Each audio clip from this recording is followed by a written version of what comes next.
Тази седмица на 4-то място класирахте тази възрастна ромка, която за малко да сподели нещо важно с Николай Бареков в BTV тази сутрин. 18 години отнайка на СДПС, какво направите за нас, бе?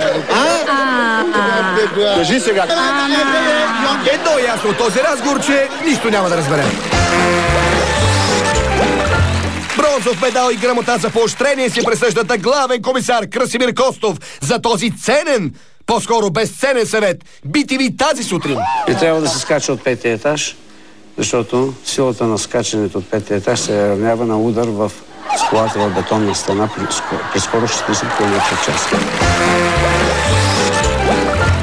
Сомелиерът Таню Шишков успешно се пошегува, като за второ място TV7 следобед с TV7. Тази по-добра ракия седи много по-меко от гроздовата, която преди малко опитахме. Много е приятно. Дори тя е с по-нисък алкохолен процент, също не е 40, както стандартните ракия, 37,5. Аз ще бих препоръчал и за деца.